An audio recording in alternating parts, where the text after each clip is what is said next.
Halo sahabat pemasyarakatan, sudah tahu belum terkait penyelenggaraan pelayanan tahanan dan anak pada satuan kerja pemasyarakatan, baik itu di lapas, rutan, dan LPKA?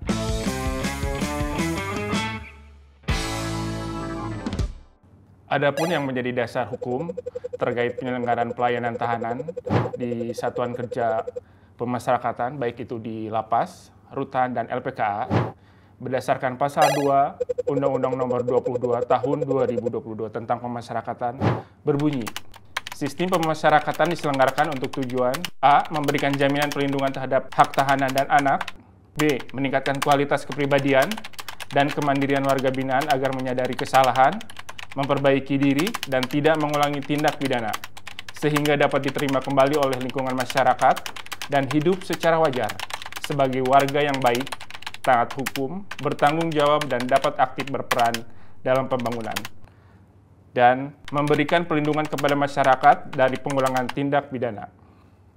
Perlu diketahui jenis penahanan berdasarkan pasal 22 tentang KUHP, penahanan dibagi menjadi 3. Yang pertama, penahanan rumah. Penahanan rumah adalah penahanan yang dilaksanakan di rumah tempat tinggal atau kediaman tersangka atau terdakwa, di mana perbandingan perhitungan pengurangan adalah jumlah seluruh penahanan yang dijalankan oleh terdakwa di rumah dikalikan 1/3. Kedua, penahanan kota. Penahanan kota adalah penahanan yang dilaksanakan di dalam kota tempat tinggal atau kediaman tersangka atau terdakwa, di mana perbandingan perhitungan pengurangan adalah jumlah seluruh penahanan yang dijalankan oleh terdakwa di dalam kota dikalikan 1/5. Kemudian yang ketiga, penahanan rumah tahanan negara. Penahanan yang ditempatkan di rumah tahanan negara atau dikenal dengan nama rutan. Selanjutnya, lama penahanan berdasarkan tingkat penahanan menurut KUHP dapat dijelaskan sebagai berikut. A. Tahanan kepolisian atau tingkat penyidikan, penahanan selama 20 hari dan dapat diperpanjang selama 40 hari berdasarkan pasal 24 ayat 1 dan 2. B. Tahanan kejaksaan atau tingkat penuntutan, penahanan 20 hari dapat dipanjang selama 30 hari, berdasarkan pasal 25 ayat 1 dan 2. C. Tahanan pengadilan negeri, penahanan selama 30 hari dan dapat diperpanjang selama 60 hari, pasal 26 ayat 1 dan 2. D. Tahanan pengadilan tinggi atau tingkat banding, penahanan selama 30 hari dan dapat diperpanjang selama 60 hari, berdasarkan pasal 27 ayat 1 dan 2. E. Tahanan Mahkamah Agung atau tingkat kasasi, penahanan selama 50 hari dan dapat diperpanjang selama 60 hari, berdasarkan pasal 28 ayat 1 dan 2.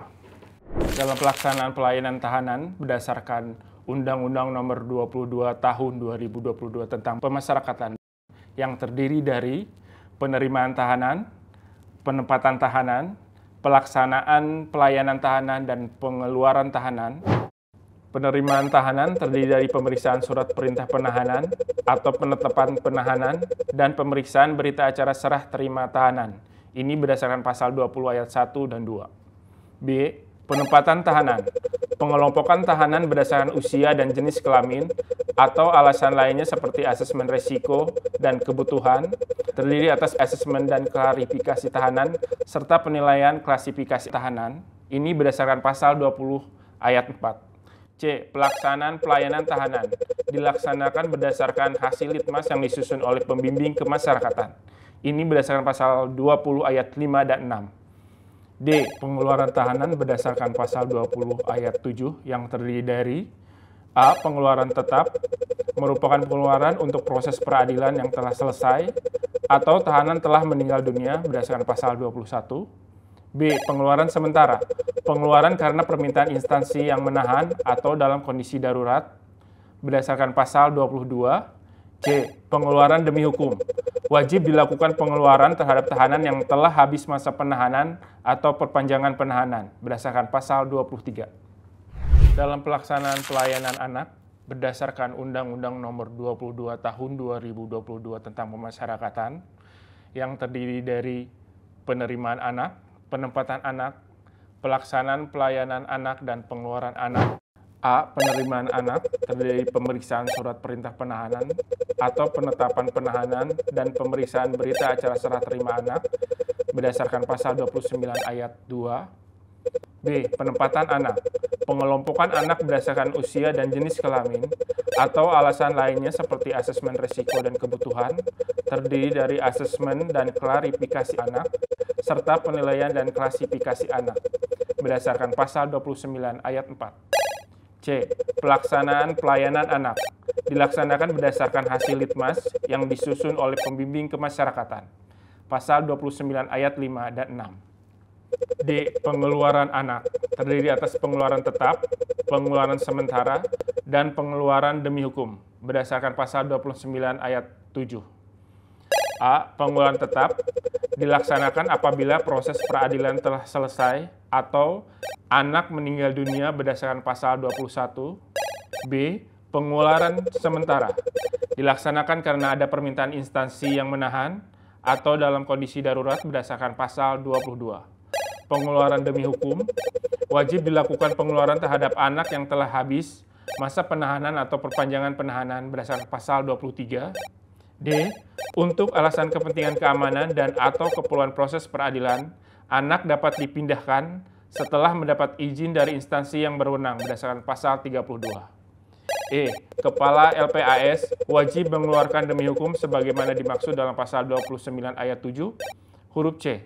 Terhadap anak yang telah habis masa penahanan atau perpanjangan penahanannya berdasarkan pasal 33. Dalam satuan kerja pemasyarakatan, tahanan dan anak tetap membutuhkan pendidikan, pengajaran, dan kegiatan rekreasional serta kesempatan mengembangkan potensi diri.